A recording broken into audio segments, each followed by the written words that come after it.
네, 안녕하십니까? 미래자치분권연구소 유창복입니다. 예, 저희가 연구소에서 매월 포럼을 하고 있는 거 아시죠? 예, 자치와 분권의 중요한 이슈들, 핵심적인 이슈들을 같이 토론하고 미래 정책 방향을 같이 논의하는 그런 포럼입니다. 이번 달의 포럼은 근데 조금 색다릅니다. 민선 7기가 이제 거의 절반이 지났고 어, 3선을 하신 분이 계십니다. 서울에도 여러 분 계시고요. 전국적으로도 여러 분 계십니다. 횟수로는 벌써 10년, 11년째 기초자치단체를 이끌고 계신 분들이죠. 이분들이 10여 년의 정책의 경험들을 잘 갈무리하고 또 다른 지역에서 잘 따라 배우는 것이 대단히 중요하다고 저희들은 생각하고 있습니다. 그래서 앞으로는 몇 차례 시리즈로 삼선 단체장에게 듣는다라는 컨셉으로 포럼을 이어갈까 합니다. 오늘은 그 첫 순서입니다. 여러분 궁금하시죠? 네, 서울의 도봉구청장님을 저희들이 오늘 모셨습니다. 이동진 청장님은 워낙 많은 분들이 잘 알고 계시고요. 또 서울구청장협의회 회장을 또 맡고 계시기도 하고 또 서울시 많은 혁신 정책의 가장 선두에서 지역사회에서 정책을 실현시키신 분입니다. 너무 정책이 많아서 뭘 해야 될까 사실은 고민이 많았는데 저희들이 과감하게 하나의 주제를 딱 정했습니다. 다른 거 다 치우고 문화로 가자. 문화. 여러분 강북은 사회 경제적으로도 열세여서 걱정이고 더더욱 문화 인프라가 취약해서 지역사회 주민들이 좀 인간다운 삶을 하고 또 질적인 삶을 유지하는데 어려움이 많다는 이야기를 많이 합니다. 바로 이 문화, 예술, 이 인프라를 강북의 대표적인 도봉에서 대단히 커다란 정책으로 설계하시고 또 진행하고 계시고 또 상당 부분 진척을 시키셨습니다. 지역사회 많은 문화 역사 자원들을 잘 조명하고 발굴하고 묶어내고 그 기반 위에 문화를 산업으로까지 밀어붙여보자. 그래서 지역사회의 활성화, 지역 발전의 동력으로까지 한번 만들어보자. 그렇게 되면 도시재생의 새로운 모델이 만들어질 것이다. 이런 야심찬 계획을 가지고 계시더라고요. 제가 자료를 쭉 훑어보니까 말씀은 그렇게 안 하시는데 큰 계획이 있으시다는 걸 제가 이번 포럼을 준비하면서 알았습니다. 오늘 그 얘기를 청장님으로부터 아주 간략하게 브리핑을 들으시고 또 세 분의 토론자를 모셨습니다. 첫 번째 토론자는 동북사구의 도시재생 협력지원센터장님을 맡고 계신 분입니다. 안석기 센터장님이 오늘 첫 토론을 해주실 거고요. 두 번째는 이분도 좀 특별한 이력을 가지고 계시죠. 지금은 한국문화예술위원회 사무처장직을 맡고 계신데 그 전에는 서울시에서 혁신정책을 총괄했던 분입니다. 전효관 혁신기획관이셨죠. 이분이 토론을 이어주시고 끝으로 아마 도봉의 문화정책 가장 중요한 또 키를 쥐고 계신 분이 아닌가 싶은데 이동윤 한예종 교수님이 끝으로 토론을 이어주실 겁니다. 이 패널의 몇몇만 보시더라도 오늘 이야기의 수준을 가늠하실 수 있을 거라고 확신을 합니다. 자, 그러면 도봉 문화도시, 예술도시 도봉 이야기를 그 수장이신 이동진 청장님으로부터 들어보시도록 하겠습니다.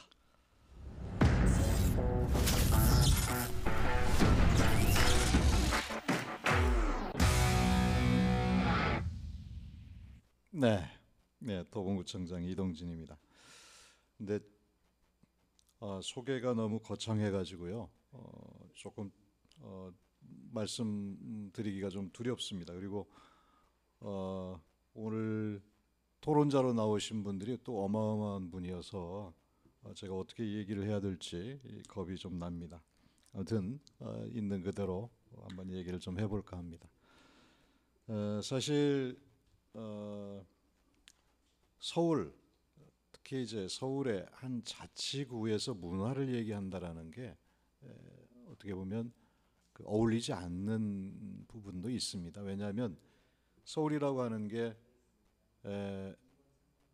그 한양 도성을 중심으로 해서 만들어진 것이고 나머지 그 이후에 서울로 편입된 지역들의 경우는 문화적인 어떤 정체성이나 역사성을 중심으로 해서 구가 형성이 됐다기보다도 행정 편의적인 측면에서 구가 지정을 하고 또 그게 분구가 되고 이러는 과정에, 그리고 도시화가 진행이 됐지 않습니까? 이러면서 한 지역의 어떤 그 문화적 정체성 또는 역사성을 이야기한다라는 게 상당히 쉽지 않은 여건입니다. 그리고 매우 파편화되어 버렸기 때문에 그 자치구 단위의 문화를 이야기한다는 것은 어떻게 보면 참 쉽지 않은 일인데, 저희 나름대로 그 제가 삼선 10년 이상을 구청장을 하면서 도봉구라고 하는 지역의 변화, 그리고 어떤 이 살고 있는 주민들이 조금 더 내가 살고 있는 지역에 대한 자부심, 이런 것들을 좀 갖고 거주를 했으면 좋겠다라는 생각을 처음부터 하게 됐는데, 그러려면 어떻게 해야 될 것인가? 결국 문화에서 저는 그 단초를 찾아야 되는 게 아닌가, 이런 생각을 했었습니다. 문화 중심의 발전 전략 또는 문화 중심의 어떤 주민들의 어떤 자부심의 그 고취, 이런 생각을 처음부터 쭉 해와서 또 제가 기회가 한 10여 년 구청장을 하다 보니 그걸 지속적으로 추진할 수 있는 그런 여건이 되기도 했습니다. 배경은 이제 그 정도 말씀을 드리고요. 도봉구는 대개 다 찾아오시는 분이 도봉산 가려고 오시는 분들이 많고, 그 외에 특별히 그 거주나 아니죠 일자리나 이런 게 있어서 오시는 분들은 별로 없습니다. 도봉산이 도봉구 전체 면적의 거의 50%를 차지할 만큼 국립공원이거든요. 자연환경이 매우 훌륭하다, 이렇게 볼 수가 있습니다. 하천이 4개가 있고요.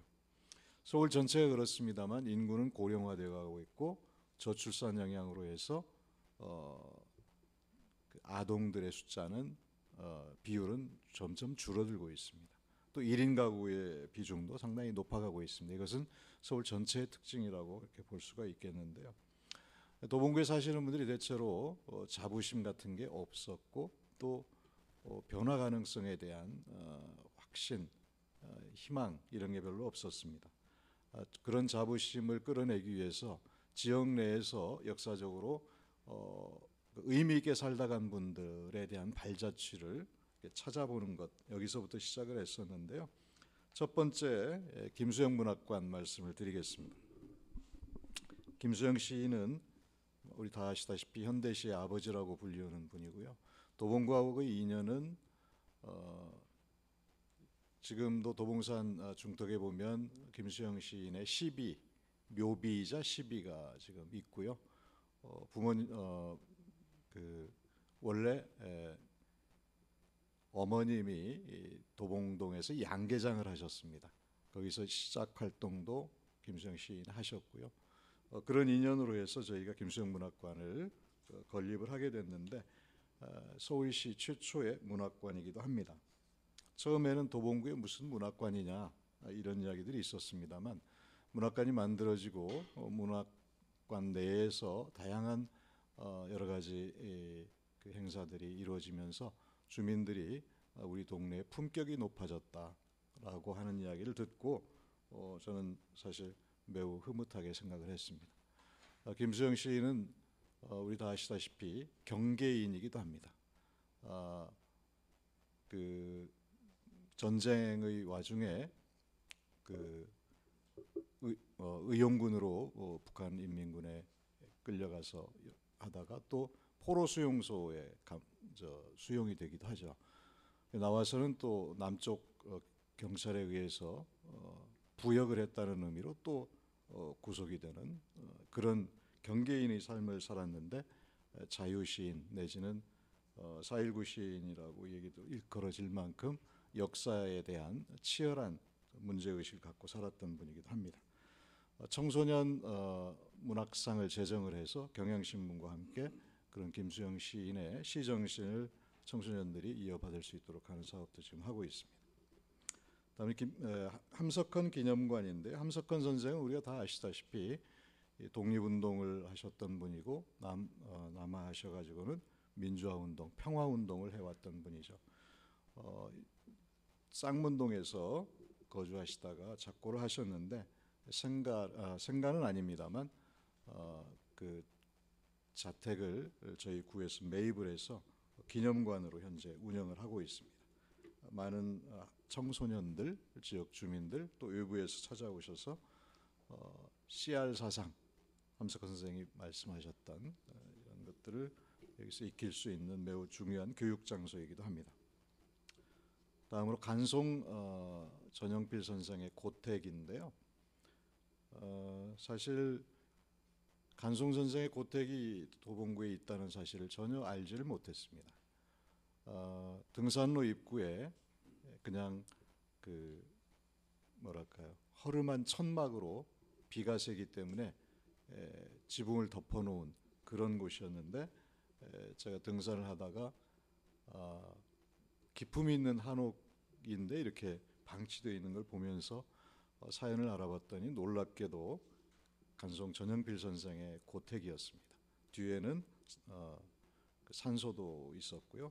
그래서 저희가 문화재청에 문화재 등록을 했고 곧바로 문화재 등록문화재로 지정이 돼서 문화재청의 문화재 보수 비용을 가지고 현재의 모습으로 사실상 복원하다시피 한 그런 고택인데요.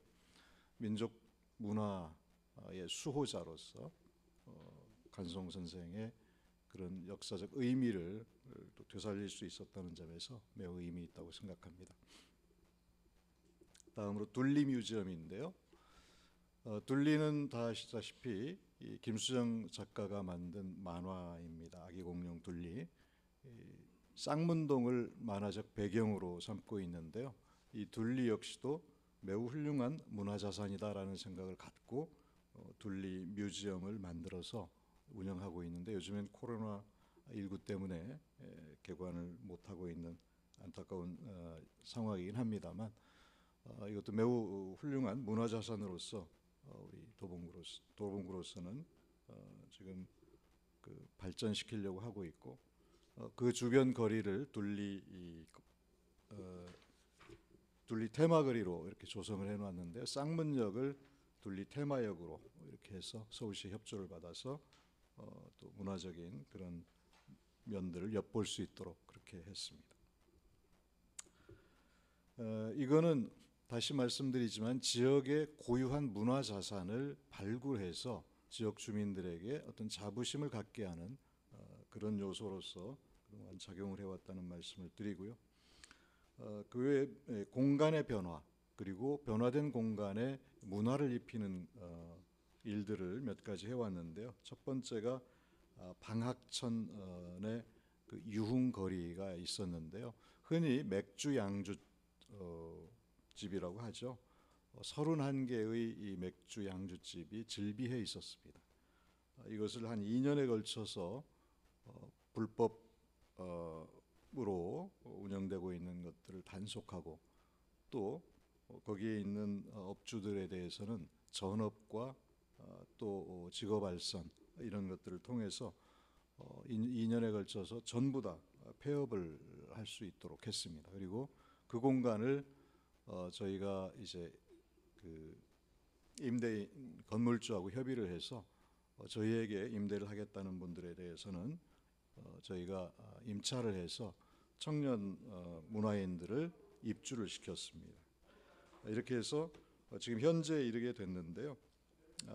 유후에 업소가 즐비했던 이 공간들이 문화의 거리로 변전이 됐습니다. 그리고 지역 주민들과 함께하는 다양한 그 프로그램들이 현재 운영 중에 있고요. 매우 자랑스러워합니다. 그 지역 주민들이 과거의 모습과 현재의 모습이 완전히 달라졌기 때문에 자랑스러워하기도 합니다. 소개해드리면 건물주 중에 한 분이 저를 만나서 울면서 이렇게 말씀을 하세요. 그 건물에 자기 친척을 그동안 한 번도 초청을 하지 못했다. 왜냐하면 그 세를 받고 자기가 생활을 운영을 해야 되기 때문에 그게 환영받지 못하는 업소라는 것은 알지만 어쩔 수 없이 그동안 이렇게 해왔는데 이렇게 좋은 모습으로 바뀐 거에 대해서 정말 고맙고, 그리고 이제는 자기 친척을 집으로 초청할 수 있게 됐다라는 점에서 매우 그 흡족해하는 그런 걸 얘기를 들었습니다. 지역 주민도 그만큼 좋은 변화를 환영하고 있고 방학천 바로 옆에 있는 그 방학천에서는 매년 등축제가 열려서 음악회와 등축제가 일주일 동안 열리는 그런 훌륭한 공간으로 바뀌었다는 말씀을 드리겠습니다. 이 변화의 과정에서 어떻게 이 공간을 바꿀 것인가라고 하는 것을 구청에서 일방적으로 결정하지 않고 오랜 동안에 주민들과 함께 협치의 과정을 통해서 공간을 만들어 갔다는 것, 이것도 과정상에 있어서 매우 중요한 그 가치가 아닌가 이런 생각을 해봅니다. 또 하나의 공간의 변화를 말씀드리겠습니다. 도봉구의 맨 끝에 위치한 의정부하고의 경계에 이 대전차 방호 시설이 있었습니다. 이 대전차 방호 시설은 1969년에 만들어졌는데 오래 전에 그 3층 규모의 이 아파트, 군인 아파트가 있었고요. 그 1층은 대전차 방호 시설로 군사 시설로 활용되고 있었습니다. 근데 오래됐기 때문에 2009년인가 아파트는 철거가 되고 하부 대전차 방호 시설은 방치된 채 흉물로 남아 있었습니다. 이것을 철거도 생각을 해봤었습니다만 군사 시설이기 때문에 철거가 될 수가 없었습니다. 이미 비가 새고 건물은 무너져 내리는 그런 상황임에도 불구하고 철거가 불가능해서 3년에 걸쳐서 군부대와 협의 끝에 유사시에 군사시설로 활용할 수 있도록 하고 평상시에는 문화시설로 이렇게 바꾸는 것에 대해서 동의를 해줬습니다. 서울시와 협의를 해서 현재의 평화문화진지로 이렇게 완전히 탈바꿈을 했는데요.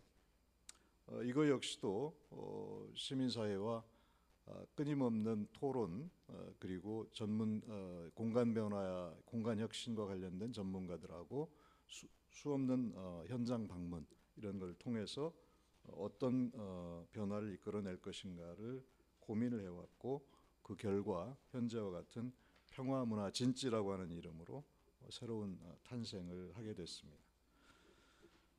여러 이 매체에도 소개가 됐고 이 대한민국 건축 문화 대상으로도 선정이 되기도 했습니다. 건축 자체가 훌륭해서라기보다도 완전한 그 흉물이 이 문화공간으로 바뀌었다라는 것, 이것 때문에 아마 수상하지 않았을까 이렇게 생각합니다. 그 외에 골목의 변화들도 저희들이 꾀하고 있는데요. 쌍문역 주변에 쌍리단길이라고 이렇게 젊은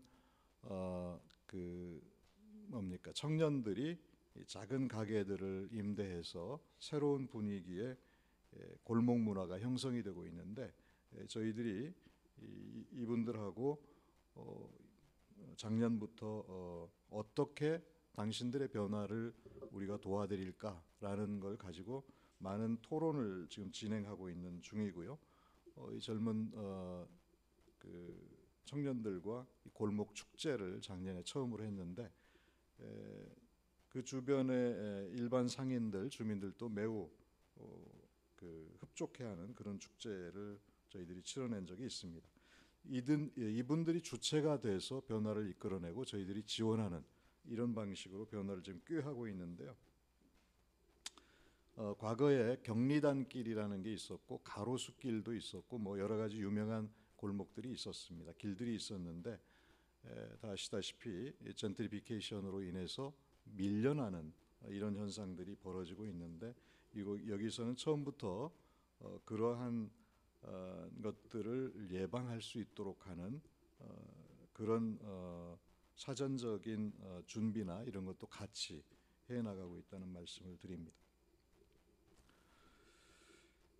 네, 그 다음에 이런 것들이 이제 공간의 변화를 통한 지역의 변화, 또 그 변화된 공간의 문화를 담는 이런 일들을 오랫동안 진행을 해왔고요. 그게 상당히 처음에는 예상 못했던 변화들이기 때문에 그 결과적으로는 주민들이 상당히 그런 공간들에 대한 자부심을 이렇게 갖게 되는 그런 경우를 목격을 해왔습니다. 그 다음에 창동 신경제 중심지 조성 사업인데요. 우리 도봉구로서는 이게 매우 큰 사업이고 도봉구의 이미지를 변화시킬 수 있는 도시 이미지를 변화시킬 수 있는 사업으로 역점적으로 추진을 하고 있습니다. 창동역 주변에 보면은 상당히 큰 대규모 가용지들이 있습니다. 이 가용지를 어떻게 변화시킬 건가 하는 구상을 오래전부터 했었고요. 서울시에서는 이 공간에 대해서 오세훈 시장 시절부터 임대아파트 건립을 적극적으로 추진을 했습니다.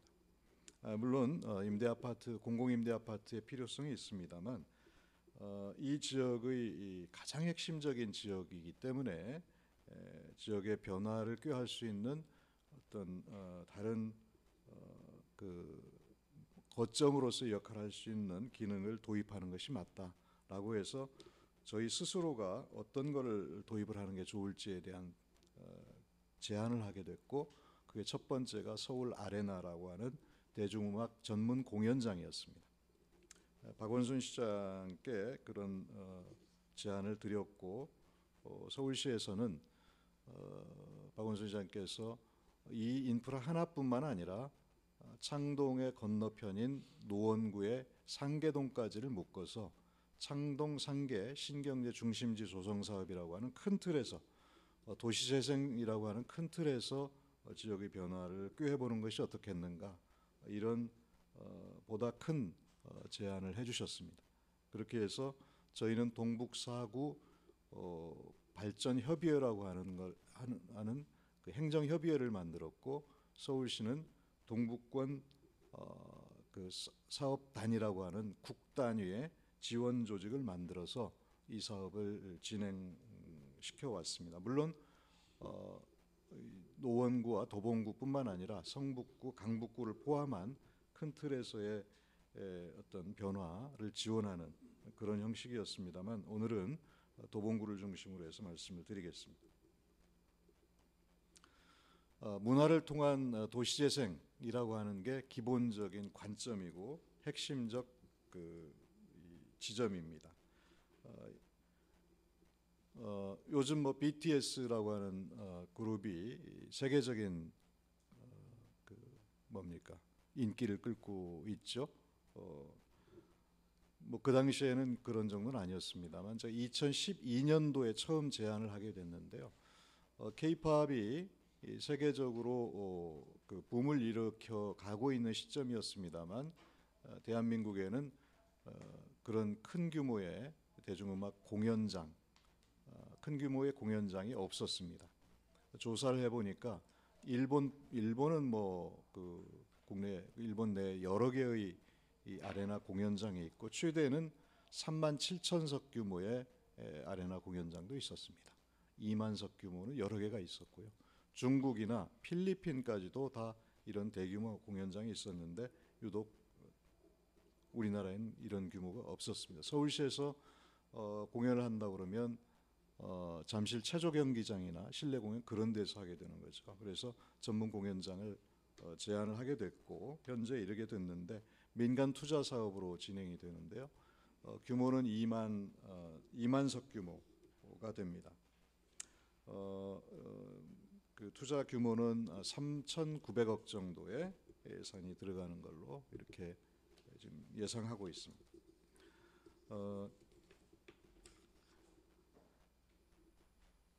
이 서울 아레나 공연장은 단지 이 인프라로서의 의미뿐만 아니라 이 공연장이 들어섬으로 해서 지역의 긍정적 변화 이런 것들을 예상하고 저희들이 추진을 해오고 있고, 연간 90회 이상 예측컨대 한 95회 정도의 초기 국면에서 공연이 이루어질 거라고 예상되고 있고, 연간 그로 인해서 250만 명의 국내외 관람객이 방문할 것으로 예측하고 있습니다.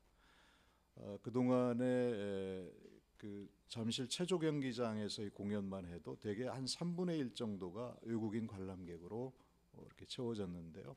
여기는 훨씬 더 전문적인 공연장이기 때문에 그 이상의 해외 관람객도 올 수 있지 않을까 이렇게 생각합니다.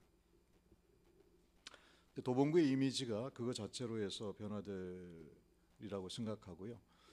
이 대규모 공연장뿐만 아니라 중규모의 2,000석 규모의 공연장이 함께 들어서게 되는데요.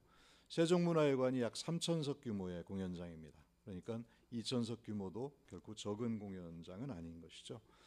이런 공연장 중심의 그 인프라가 구축되면서 뮤직시티로서 공연문화 중심지로서의 도봉구의 위상이 이제 강화될 거라고 생각하고 저희는 그냥 여기 와서 공연을 보고 바로 가는 이런 것이 아니라 이 인프라를 중심으로 해서 진정한 의미의 뮤직시티, 다시 말씀드리면 음악을 생산하고 유통하고 소비하는 이런 그 완전한 의미의 그 뮤직시티를 지향하면서 지금부터 준비를 해 나가고 있습니다. 예를 들면 다음 페이지에 나오는 시드큐브 창동이라고 하는 문화산업단지가 현재 그 건축 중에 있는데요. 여기에는 300개 정도의 문화기업 그리고 2,500명 정도의 문화 인력들이 입주할 것으로 예정하고 현재 건축 중에 있는데요. 이 공간 내에는 약 100여 개 정도의 공공 음악 스튜디오를 조성할 계획으로 서울시와 협의를 마친 바 있습니다. 이 스튜디오는 음악 창작 공간입니다. 젊은 그 유능한 창작자들이 그 자기 공간이 없어서 어려워하는 그런 형편이기 때문에 이런 그 창작 공간을 집적시켰을 때는 상당한 정도의 그 훌륭한 창작자들이 나올 수 있는 그런 인프라로서 작용할 수 있지 않을까 이렇게 생각을 합니다. 그리고 그 49층 규모의 레지던스를 계획하고 현재 추진 중에 있는데 여기에는 거주 시설로서의 기능을 할 수 있도록 준비를 하고 있다는 말씀을 드립니다. 그 외에도 작년부터 저희가 그 전국의 젊은 창작자들의 어떤 그 창작자들이 참여하는 We Make Music이라고 하는 프로그램을 진행하고 있는데요. 약 2,000명 정도의 젊은 창작자들 팀이 참여를 한 것으로 제가 기억을 하고 있습니다. 오픈 창동이라고 하는 저희들이 그 공간을 통해서 매년 그런 창작자들의 어떤 그 창작자들이 참여하는 그런 대회를 열고 있는데 약 20여 명 정도, 20팀 정도를 선발을 해서 전문 음악 그룹, 그러니까 엔터테인먼트사와 연계하고 또 이것이 창작 음악이 유통될 수 있도록 하는 그런 지원을 저희가 하고 있다는 말씀을 드립니다.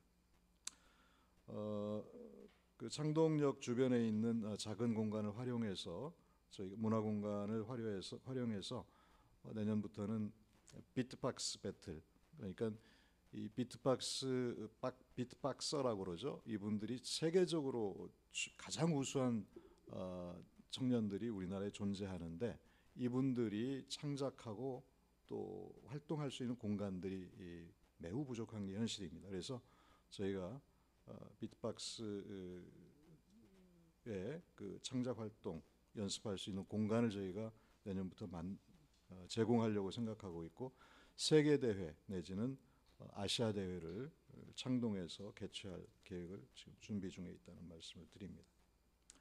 아울러서 최근에 복고 열풍이 좀 일고 있습니다. 음악 내에서도 CD 중심에서 이제 지금 레코드에 관한 복고 열풍이 일고 있는데 서울 레코드 페어라고 하는 게 기존에 있습니다만 창동에서도 레코드 페어를 내년에 준비를 해서 음악과 관련된 다양한 영역의 이 관계자들이 참여할 수 있도록, 그리고 창동을 통해서 한 단계 점프업할 수 있는 그런 플랫폼으로서 작용할 수 있도록 저희들이 여러 가지 준비하고 있다는 말씀을 드립니다. 그 외에 뭐 주변에 서울 아레나 주변에 로봇 과학관이랄지 또는 서울 미술관이랄지 이런 문화시설도 이제 준비해 나가고 있는데요. 그 일대가 문화적인 향기가 넘치는 그런 그 존으로서의 역할을 할 수 있도록 저희 준비하고 있는데, 약 2024년 내지 5년쯤 되면 그런 변화들이 완성되는 그런 시점이 되지 않을까 이렇게 생각합니다. 문화를 통한 도시의 변화라고 하는 것이 결코 쉽지 않은 일이고, 문화라는 게 짧은 시간 내에 만들어질 수 있는 것이 아니라는 걸 잘 알고 있습니다만, 그러나 시도하지 않으면 안 된다. 시작이 있어야 끝이 있는 것이기 때문에 저희는 10여 년 동안 그런 관점에서 노력을 해왔고, 또 앞으로도 이런 것들이 이어져 갈 수 있도록 노력할 생각입니다. 네, 짧지만 개략적으로 도봉구의 문화를 통한 변화를 시도했던 그런 사례를 말씀을 드렸습니다. 네, 이상입니다. 네, 여러분 어떠셨습니까? 진짜 짧은 시간에 너무 담담한 어조로 말씀을 하시는데 저는 듣는 내내 좀 놀랍네요. 규모가 엄청나게 크고, 이게 도봉만의 프로젝트가 아니고 그야말로 강북 지역에 파급이 다 될 수 있는 그런 규모의, 그런 임팩트의 프로젝트네요. 근데 그게 또 지역사회에, 저도 어린 시절 20대까지는 그 동네에서 살았는데 김수영, 함석헌, 간송고택 이런 문화유적지가 있는 줄 모르고 살았는데, 이걸 다 챙기시고 또 버려지고 또 후미진 공간들을 다 지금 활성화시키고, 그런 어떤 지역사 주민이 참여해서 문화적인 자산을 만들어내는 경험들을 다 하시고, 사실은 방학천은 서울시 협치 사례로 대표적으로 꼽고 교육 사례로도 많이 지금 활용하고 있는 곳이기도 합니다. 특히 이게 폐업과 전업을 해야 되는 생계 걸린 문제를 어떻게 이뤄냈을까 모두들 궁금해하는데, 네, 어쨌든 뭐 이런 것들을 다 기본으로 해서 결정적으로 창동 상계 지역을 핵심으로 하는 음악을 비롯한 문화예술 생산과 유통과 소비를 융합적으로 다 이뤄낼 수 있는, 그야말로 예술 산업 왜 기지로 만들어간다는 야심찬 프로젝트 잘 들었습니다. 근데 이게 완성되는 게 2024년이라고 조금 아쉬우시겠어요. 시작한다는 게 중요한 거니까요. 그렇죠. 예. 아무튼 이 프로젝트의 규모와 청장님의 담담한 톤이 묘한 느낌을 줍니다. 이어서 토론으로 들어가 보도록 하겠습니다. 먼저 우리 그 안석희 센터장님께서 동북 4구 전체 도시 재생 전략을 검토하시고 어떻게 한 발을 떼어야 될지 고민이 많으실 걸로 생각을 합니다. 한 시간은 한 15분 정도로 가늠하시고 토론해 주시기 바랍니다. 네.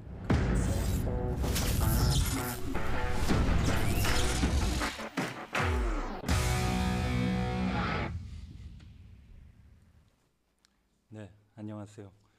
동북 4구 도시재생 협력지원센터장 안석희입니다. 도봉구청장님의 이야기를 너무 잘 들었고요.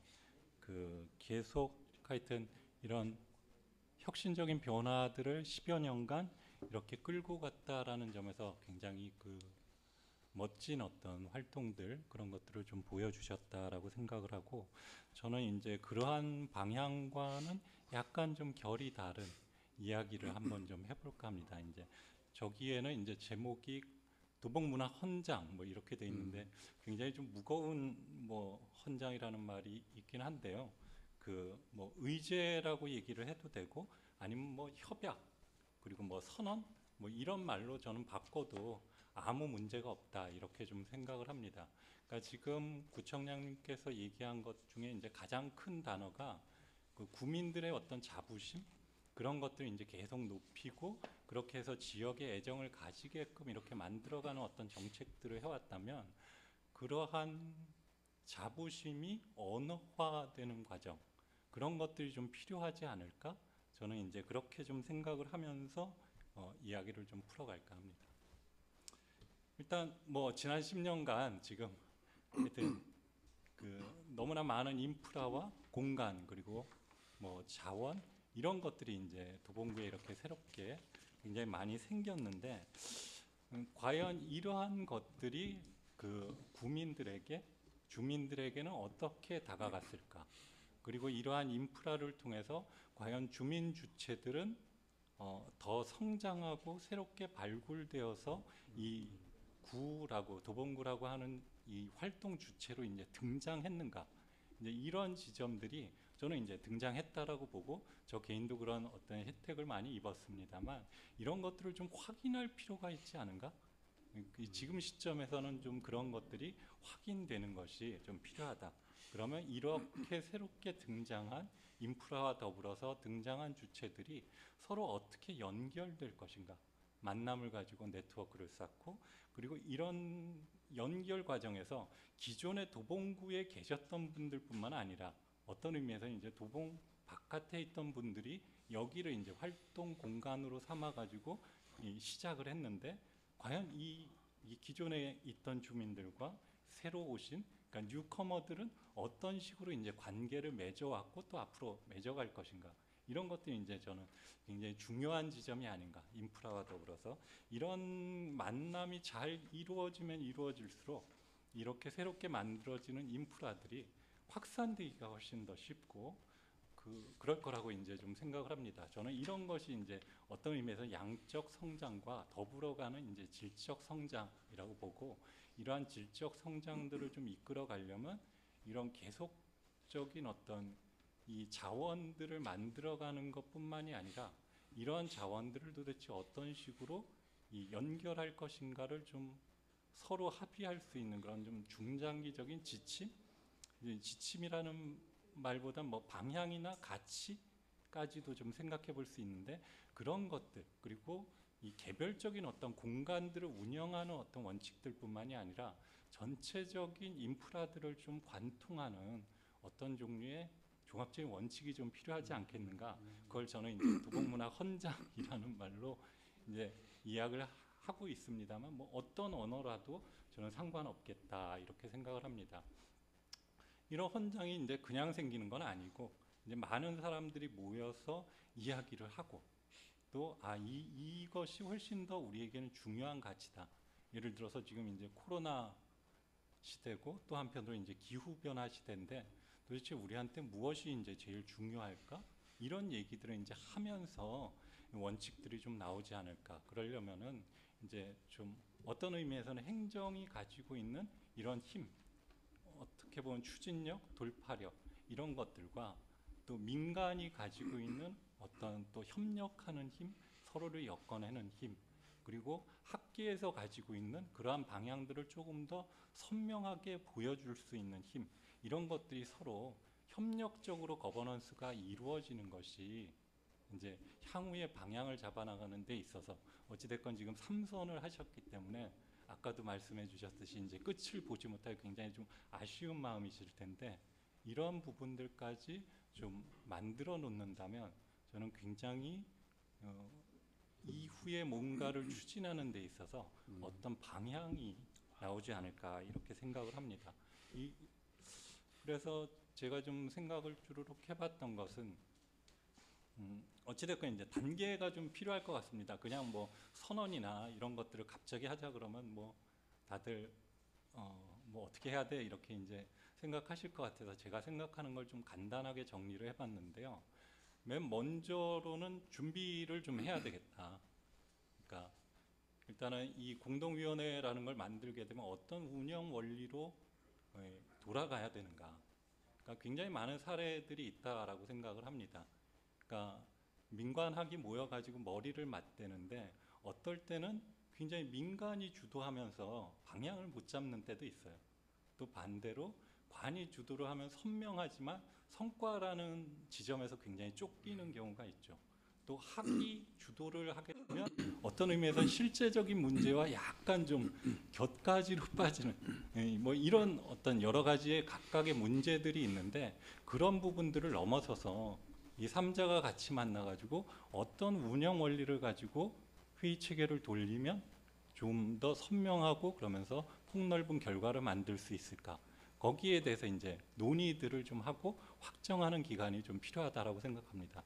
그리고 지금 문화헌장이라고 돼 있는데 이건 뭐 도봉에서만 자치구 차원에서도 뭐 검토해봤을 텐데 뭐 유네스코라든지 굉장히 많은 어떤 선언들이 있고 그런 것들을 좀 검토해서 과연 지금 도봉 문화도시 도봉 그리고 10여 년간 이렇게 많은 어떤 성과들을 낸 문화도시 도봉이 향후 어떻게 갈 것인가 그런 부분에 대해서 사례들을 검토하고 과연 어떤 결과물을 만들 것인가 그냥 헌정이라는 형태로 할 건가 아니면 조금 더 실천적인 지침을 만들 것인가 이런 부분에 대해서 같이 확정하고 논의하는 게 좀 필요하지 않을까.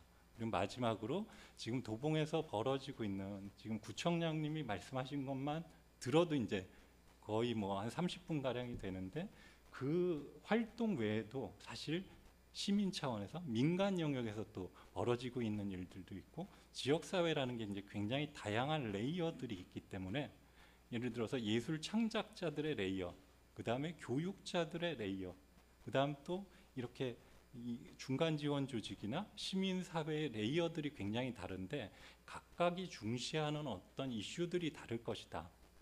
그런 레이어들을 이렇게 쭉 꿰는 어떤 과정들이 좀 필요하지 않겠는가. 이게 이제 준비위원회에서 좀 했으면 좋겠다 싶은 겁니다.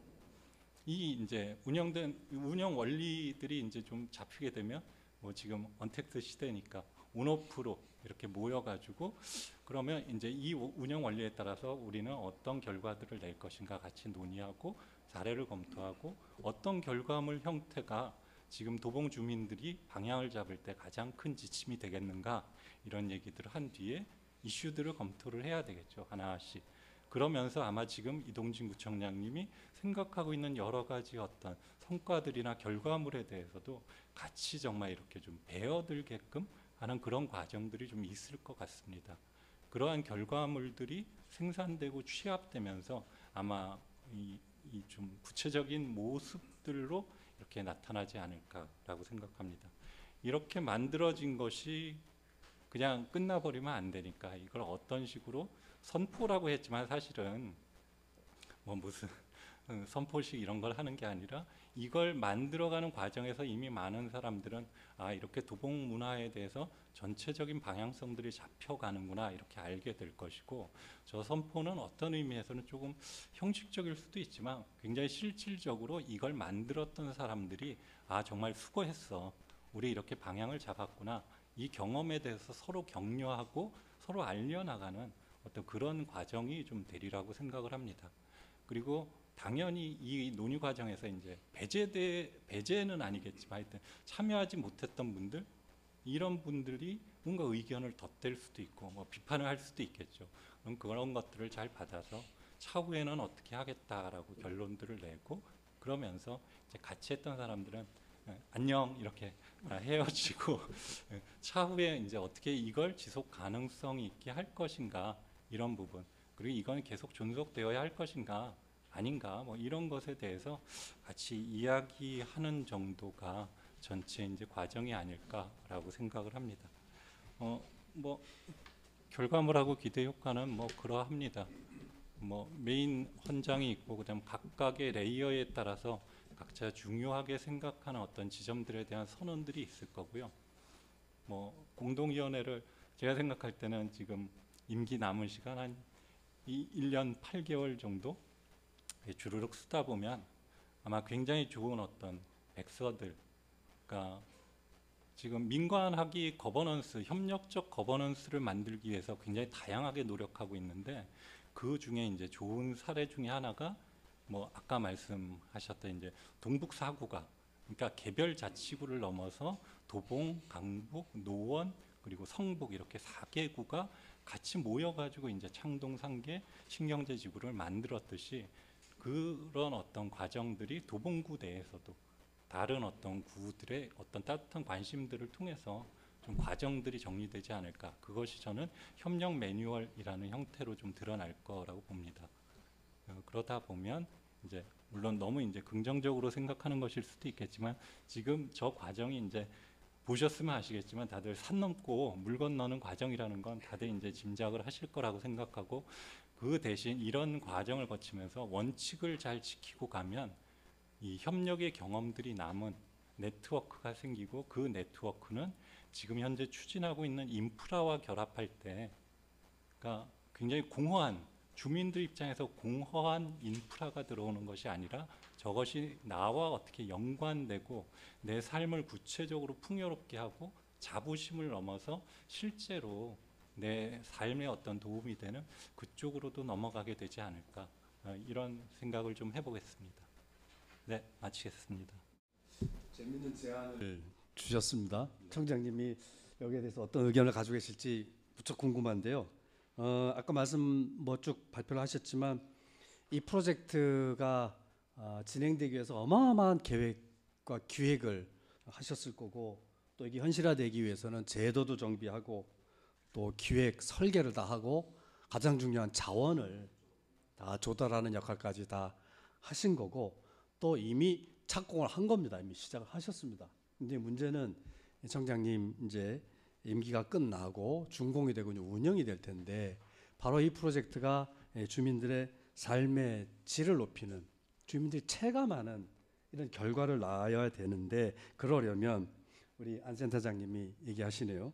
협력과 공이라고 하는 가치를 분명히 해야 된다. 그리고 이 가치대로 운영될 수 있는 협력적 운영의 원리를 마련해 놓고 가셔야 되는 것 아니냐. 아주 구체적인 주문을 하셨습니다. 그리고 이름이야 뭐 어째도 좋은데 헌장이라고 하는 민과 관, 학 여러 관계자들이 동의하는 약속을 지금부터 만드는 작업을 하시면 어떻겠느냐. 아마 이런 제안을 주신 것 같은데 아마 청장님이 답을 하실 것 같습니다. 자, 그러면 두 번째 토론을 이어가겠습니다.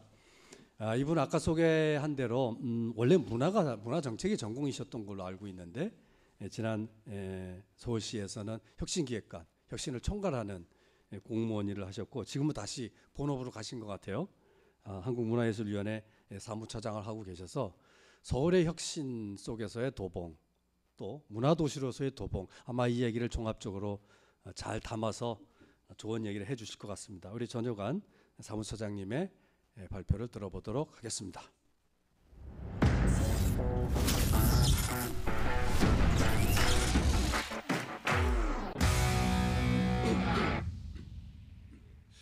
오늘 뭐 도봉구청장님 얘기 이렇게 듣고 나서 제가 궁치사부터 시작해서 얘기를 좀 시작해 보려고 합니다. 아까 도봉구청장님 발표할 때 보니까 대전차 방호기지 사례 나오던데 이게 서울시에서 이제 예산을 다루다 보면 자기 실국 것을 어떻게든 갖고 오려면 타 실국이 걸 주면 안 돼요. 근데 그때 이제 예산 조정회의 할 때 제가 문화본부에서 추진하던 대전차 방호기지 예산 빨리 줘야 된다 주장을 했던 그 생각이 났습니다.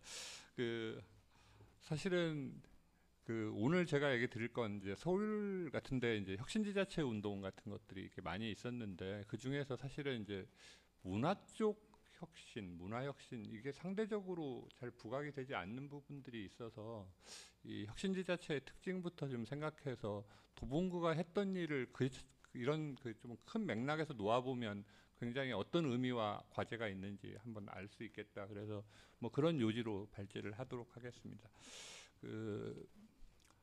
뭐 혁신지자체라고 하면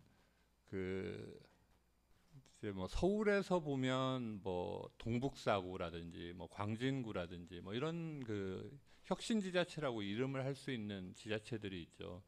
근데 저는 혁신지자체가 뭐냐 이렇게 생각을 해보면 지금까지 사실 구청이나 뭐 사실 서울시 같은 광역도 마찬가지인데 중앙정부 전달 체계로 이렇게 존재하던 그러니까 전달하는 데였죠 지금까지는 정책을. 근데 그게 아니고 그 지역이 갖고 있는 문제를 무슨 문제를 안고 있고 그걸 어떻게 해결해 볼까 이런 문제 의식으로부터 지자체가 좀 주도적으로 이렇게 문제를 해결했던 경험. 이게 이제 사실 혁신 지자체라고 할 수 있는 것의 가장 큰 성과다.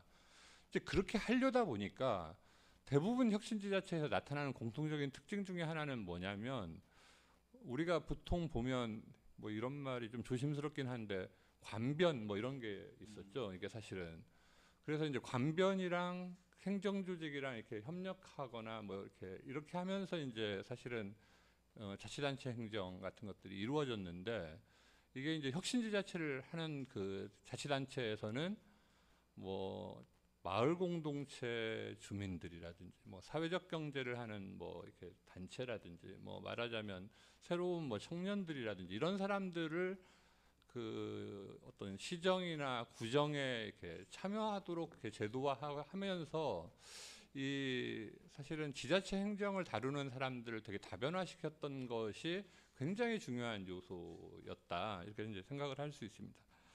그러다 보니까 이제 그런 분들이 지자체 차원에 있던 자원과 공간 같은 걸 이렇게 다루어봐도 좋지 않을까 뭐 이런 제안들도 되게 많이 활성화되고 이러면서 사실은 의도치 않은 그 성과 이런 것들이 리더십과 결합해서 그 민간의 어떤 이 아이디어나 어떤 구상 이런 것들이 이렇게 결합되는 성과 같은 것을 이제 많이 가져왔다. 이게 이제 우리가 흔히 얘기하는 혁신지자체의 성과라고 할 수 있습니다.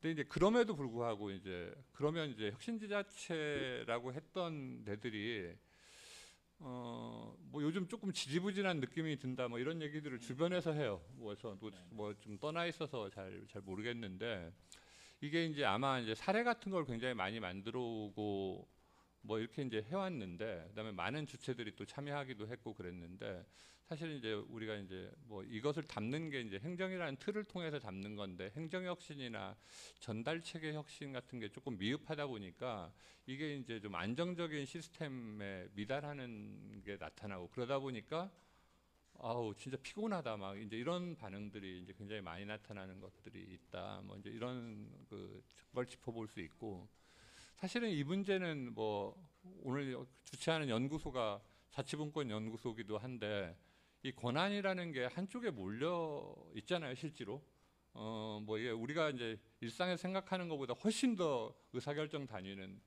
어떤 데 권한이 가 있죠 그러다 보니까 이 참여라는 것 자체만으로 이렇게 권한의 분산 이런 게 이제 이루어지진 않잖아요. 그러니까 사실은 이 대등한 파트너십을 구축할 수 있는 권한의 분산 같은 게 좀 이루어져 있어야 되고 이게 이제 예를 들면 우리가 흔히 얘기하는 자치기도 하고 분권이기도 한데 사실 이럴 수 있는 기반까지 마련하는 데는 아직 못 미치고 있다. 이제 이런 것을 생각해 볼 수 있다라는 겁니다.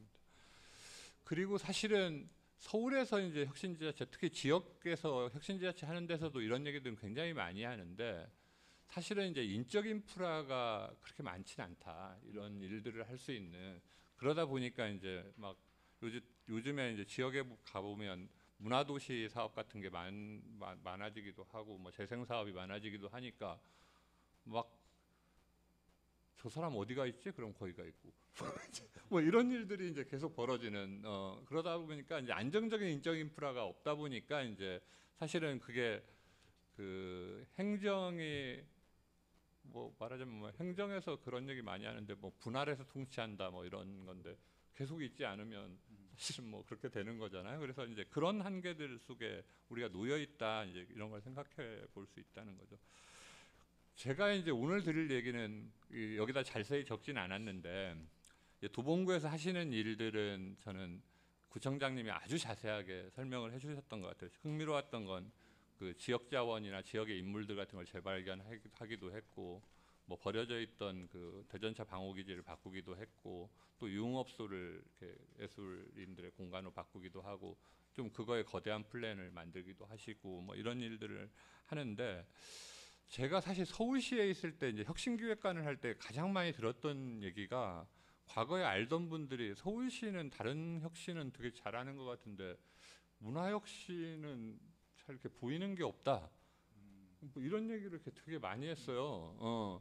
그러니까 예를 들면 뭐 사실 마을 공동체 같은 경우에는 뭐 어마어마하게 좀 보였잖아요. 뭐 이렇게 말하자면 뭐 하도 많은 사업도 불러일으키고 뭐 이렇게 했는데 사실은 혁신에서 문화적인 뭐 주제라는 건 굉장히 중요하기도 하고 또 문화 쪽에 관련된 사람들이 혁신에 많이 들어가기도 하고 이런 게 이제 통상인데 서울시 전체로 보이는 문화적 혁신이 뭔가 이런 것들을 설명하기가 이제 사실상 쉽지 않다. 뭐 이런 질문들을 이렇게 계속 받는 거예요. 그래서 이제 혼자 뭐 이제 제가 이제 그때 무슨 생각을 많이 해봤냐면 이 문화적인 혁신이 잘 안 이루어지는 아니 이건 뭐 평가를 좀 담고 있어 조심스럽긴 하지만 문화 쪽에 이렇게 뭐랄까 이렇게 기존의 그 구성을 했던 분들 이외에 새로운 인적인 뭐 젊은층이나 주체들이 이렇게 그 서울시 문화행정이랑 잘 결합하지 않고 조금 밖에 있나? 뭐 예를 들면 이제 이런 생각도 이제 한편에 있었고 서울시가 좀 이렇게 그 문화정책 차원에서 혁신을 어떻게 하고 뭐 이런 식의 좀 총론적인 계획 같은 게 좀 부재한 거 아닌가? 뭐 이제 이런 생각이 좀 들기도 했고 또 뭐 이건 서울시정의 한계라고 볼 수도 있는데 그냥 문화나 예술을 그냥 시민들에 대한 서비스다 이렇게 인지하는 좀 과거의 틀 같은 것들이 좀 유지된 측면도 있고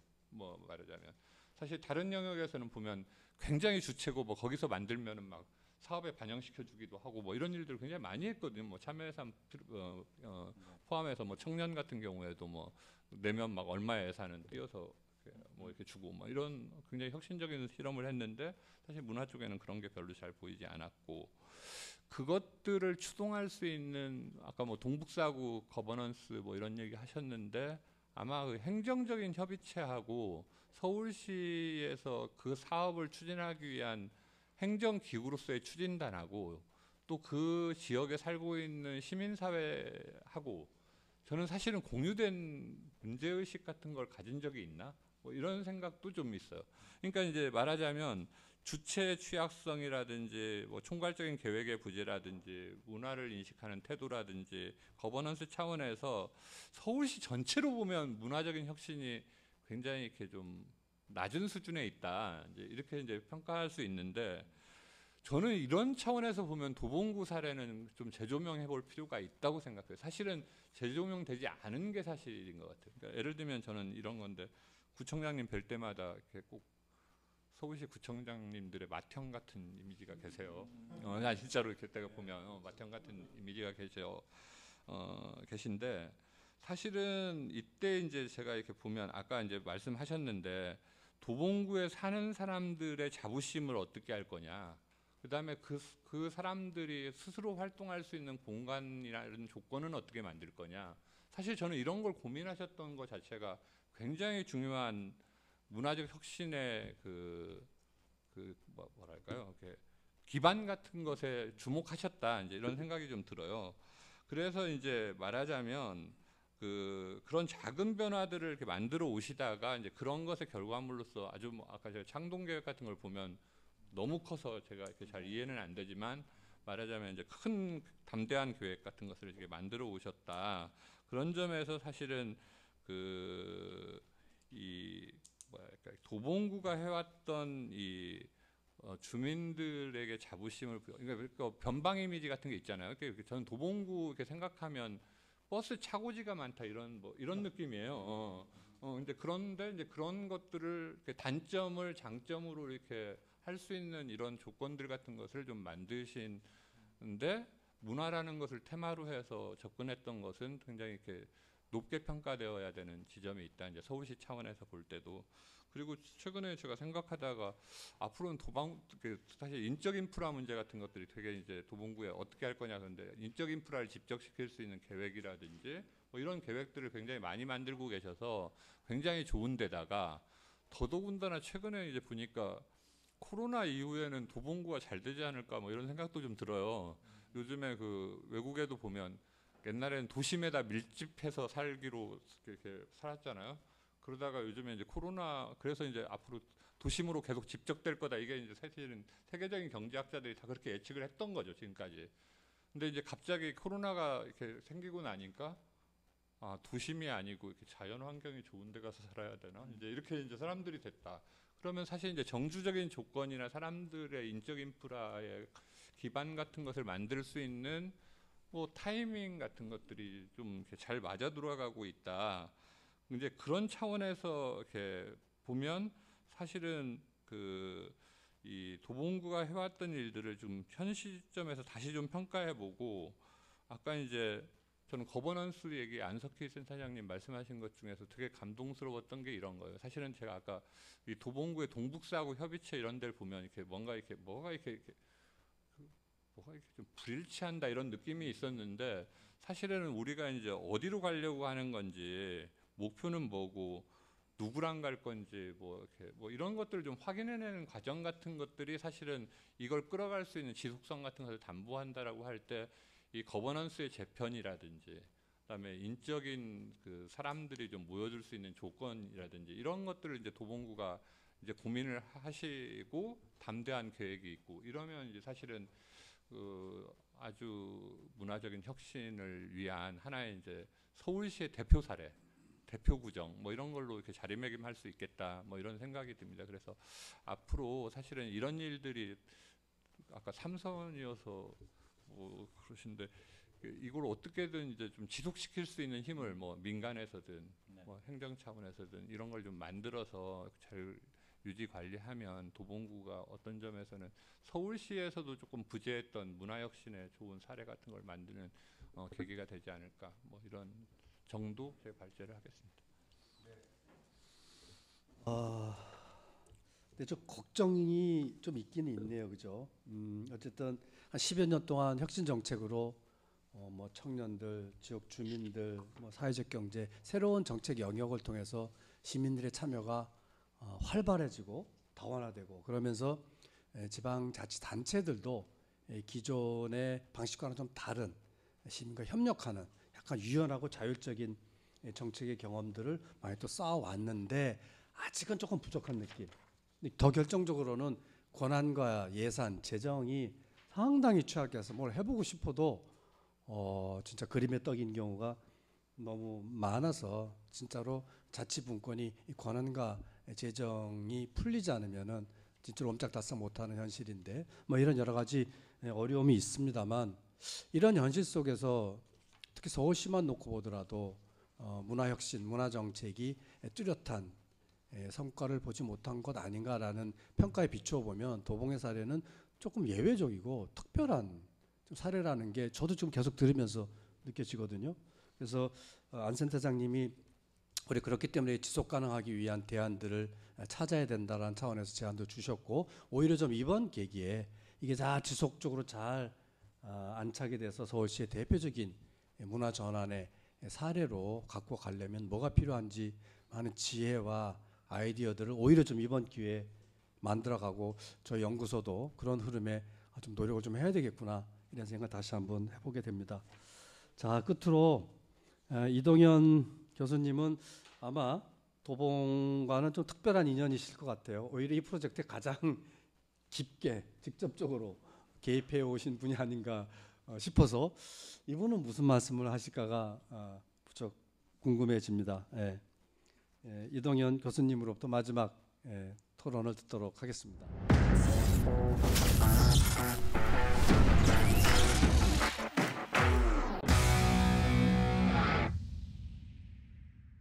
마지막 토론자로 발표하게 됐는데요. 제가 오늘 드리는 말씀은 도봉구 창동에 지어지는 서울 아레나라고 하는 큰 K-팝 전문 공연장을 계기로 창동 일대가 어떻게 음악 도시로 변화할지 변화하고 있는 중인데 그러면 어떤 도시의 모습이 바뀔지 이런 부분들을 구체적으로 설명드리는 자리를 갖도록 하겠습니다.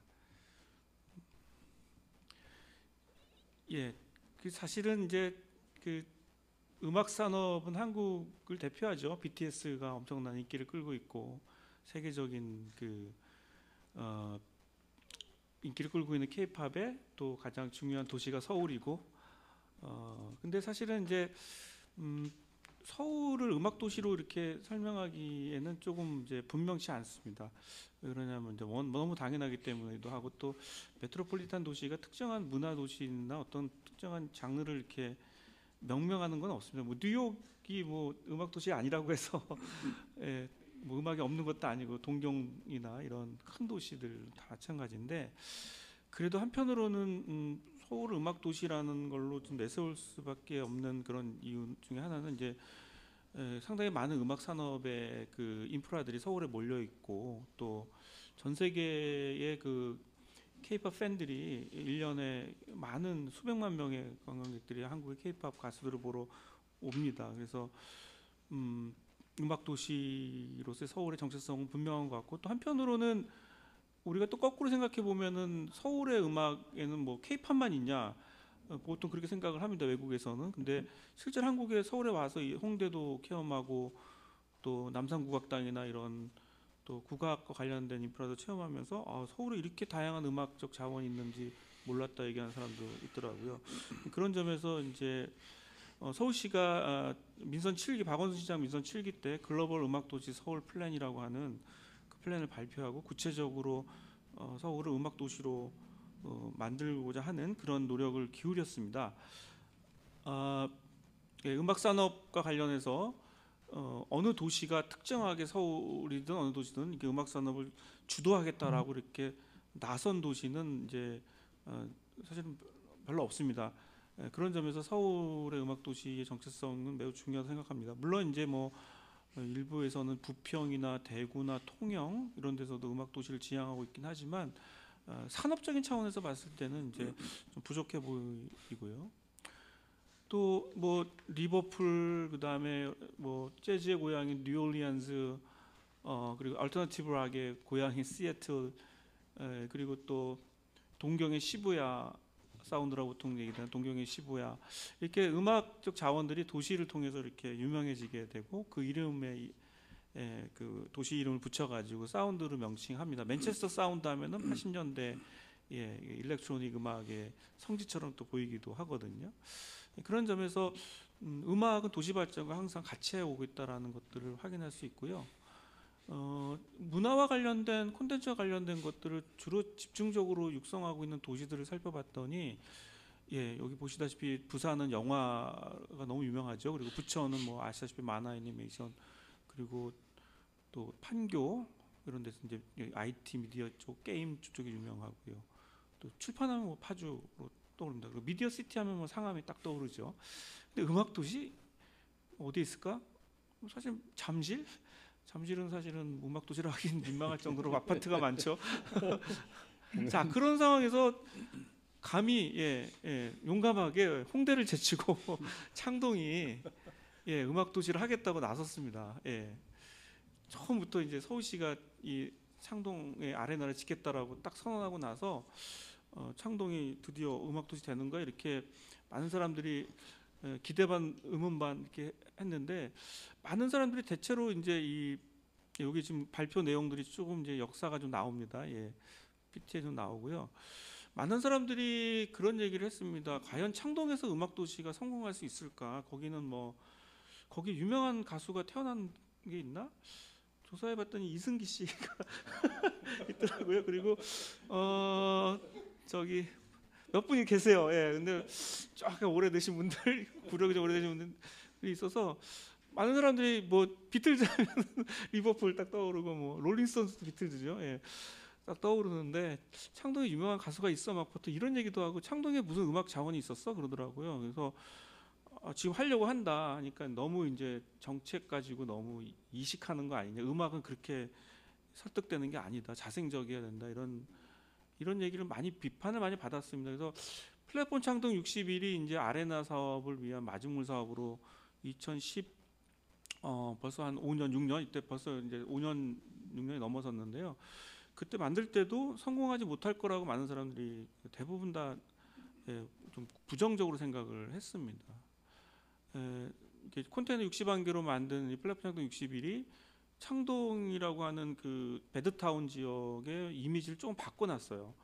그리고 여기에 뭐 알록달록한 그 총천연색의 컨테이너로 만들어진 공간도 되게 외관도 되게 유니크하고 또 여기에 막 그 드레드럭스 레게 머리 한 사람들이 왔다 갔다 하고 뭐그 메탈 음악 하는 우리 분들이 막 이렇게 문신 같은 거 약간 보여주면서 이렇게 하니까 이게 창동이 옛날하고 다른 모습이 보이는 것들이 조금씩 발견이 되고 또 그동안 너무 부족했었던 창동의 문화 인프라가 그나마 이거 생기면서 조금씩 달라졌다라는 모습들 보이게 됩니다. 여기 지금 2016년부터 쭉 그 저희가 그 방문객부터 해서요. 지금 시간이 많지 않아서 주로 뒤에 설명할 것들이어서 지금 나중에 말씀드리겠는데 굉장히 많은 뮤지션들이 지금 현재 창동에 입주해 있고 올해도 지금 입주 뮤지션 6팀하고 협력 뮤지션 25팀 총 30한 팀이 창동과 관계를 맺고 있고요. 물론 코로나 때문에 많은 공연을 못해서 너무 아쉽긴 하지만 홍대보다도 훨씬 더 많은 인디 밴드들과 인디 음악인들을 지원하고 있는 게 바로 창동이고 플랫폼 창동 60일입니다. 또 그 인디 밴드만 있는 게 아니라 또 이 유명한 아이돌 그룹들의 쇼케이스나 뮤직비디오도 여기서 많이 찍었어요. 그래서 오늘 갑자기 외국 관광객들이 낮에 막 돌아다니더라고요. 그래서 너무 신기하고 어떻게 왔냐 그랬더니 WS501하고 트와이스 뮤직비디오가 여기 찍힌 거 알고 그게 SNS에 돌고 트위터에 돌아가지고 여기가 어딘지 궁금해서 왔다. 그렇게 조금씩 알려지기 시작합니다. 아마 아레나가 지어지게 되면 창동은 아마 전 세계 K-팝의 성지가 될 것이고요. 2만 명이 되는 그 관광 그 K-팝 가수들을 보러 온 팬들이 적어도 1년에 한 거의 100일 정도 오는 창동에 왔다 갔다 하기 때문에 아마 창동은 지금의 모습하고는 완전히 다른 모습으로 변했을 거라고 생각이 듭니다.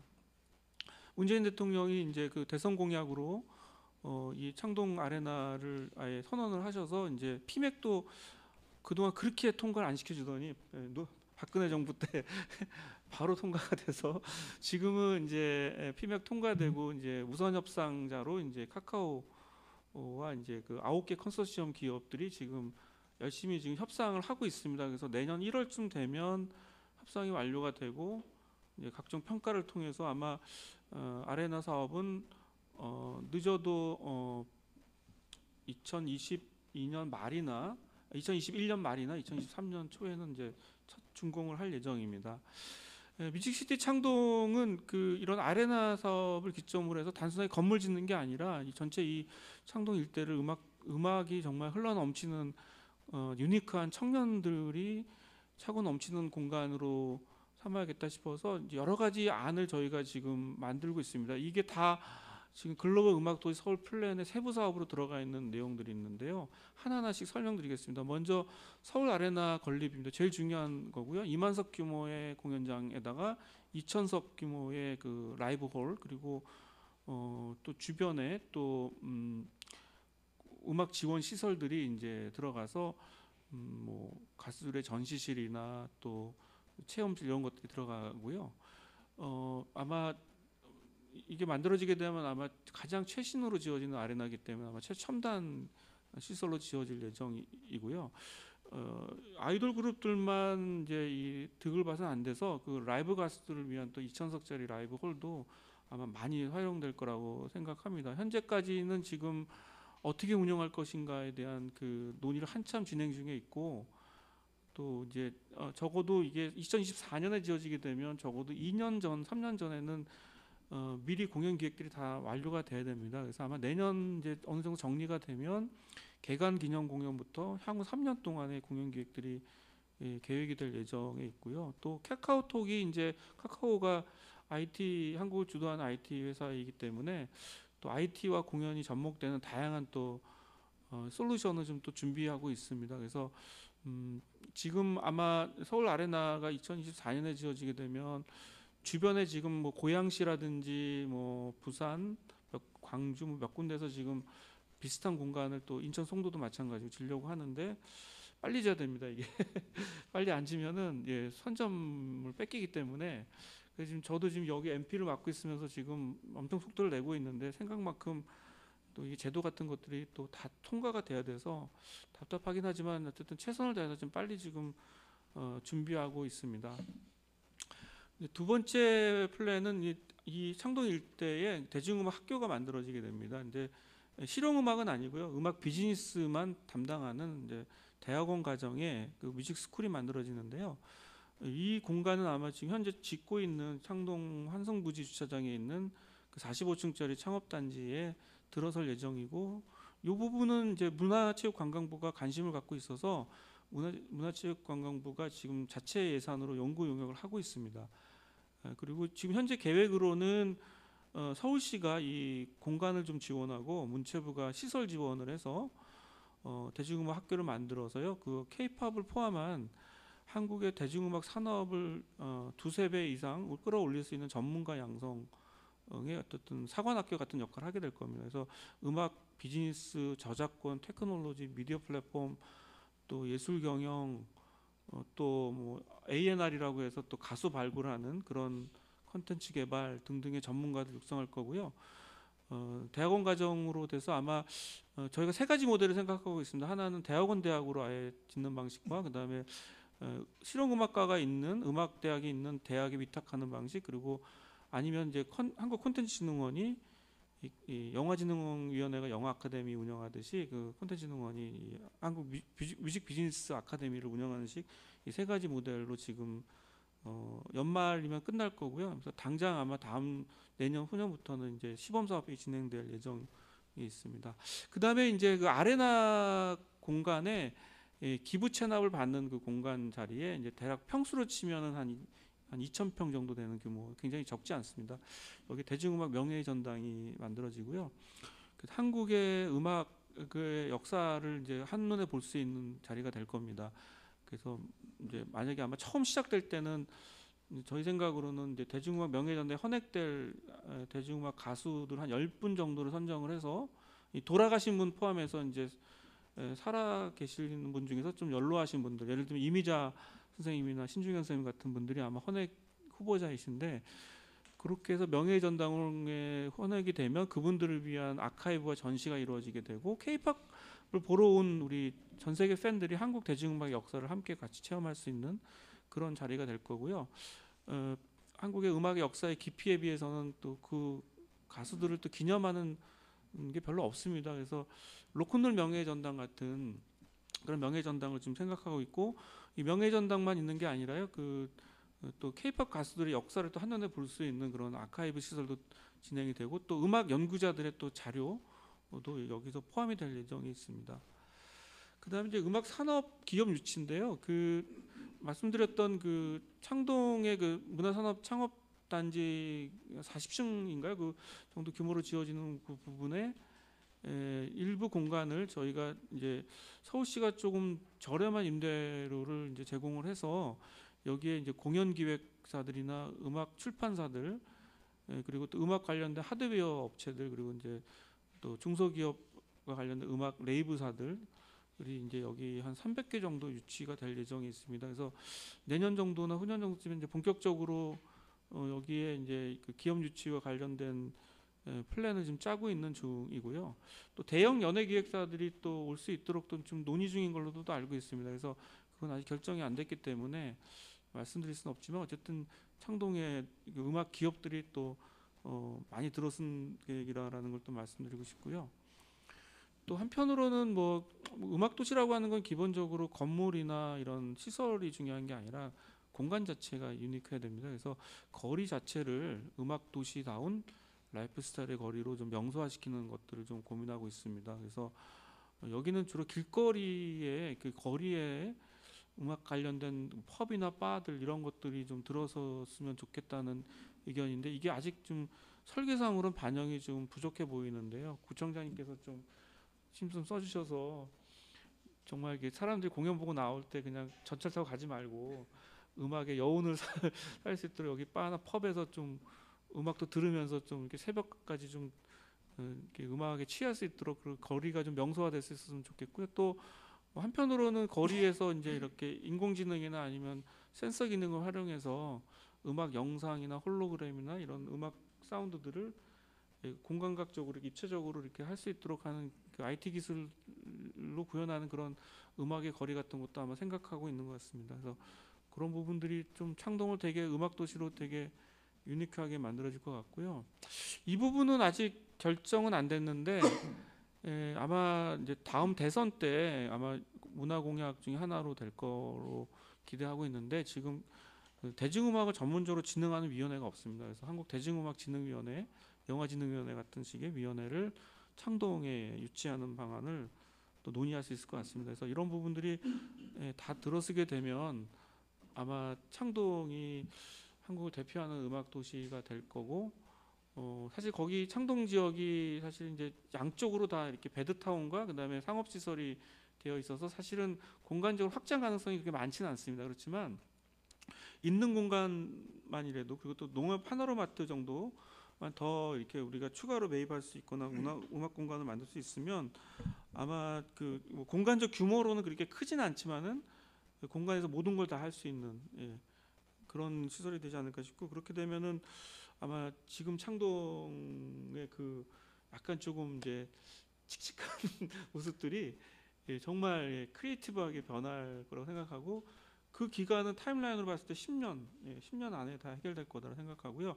상암같이 이렇게 미디어 시티처럼 뭐라 그럴까, 그 정말 깨끗하고 번듯하고 고층 건물만 있는, 근데 사실 삭막한, 그냥 안에서만 그냥 미디어 제작만 되어 있는 그런 것보다는 또 홍대처럼 음악적인 그런 그 유산과 흔적은 있지만 산업적으로는 사실은 재생산이 안 되는 그 두 가지 한계들을 이제 창동이 잘 교훈 삼아서 거리도 유니크하고 공간도 라이프 스타일도 굉장히 창조적이면서도 또 이 음악 산업의 어쨌든 메카가 될 수 있는 그런 것들이 되지 않을까 싶어서, 또 구청장님이 남은 임기 기간에 또 굉장히 하셔야 될 일들이 많으실 것 같다는 말씀드리고, 너무 부담드려서 죄송한데 저도 열심히 뒤에서 돕겠습니다.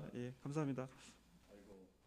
감사합니다. 아까 청장님 쪽에서 쭉 전체적인 기호를 들었을 때도 가슴이 뛰었는데 조목조목 뮤직시티 창동 얘기를 들으니까 이게 진짜 장난 아니구나 싶은 생각이 들고, 이게 소시한 구석처럼 여겨졌던 강북의 도봉에서 이런 어마어마한 프로젝트가 진행되고 있다고 생각을 하니까, 이거 아까 우리 전영환 처장님은 뭐 행정도 좀 어려움이고 재정적도 어려움이 있는데 중앙정부 계신데 자치분권 남 얘기하듯이 하실 게 아니라 중앙정부 계실 때 하는 도움이 되도록 제도와 물꼬를 좀 터주셔야 되지 않을까 싶은 생각도 들지만, 이렇게 해서 청장님의 기조 발표와 세 분의 발제까지 다 마쳤습니다. 잠시 쉬고 본격적인 토론으로 들어가도록 하겠습니다. 수고하셨습니다.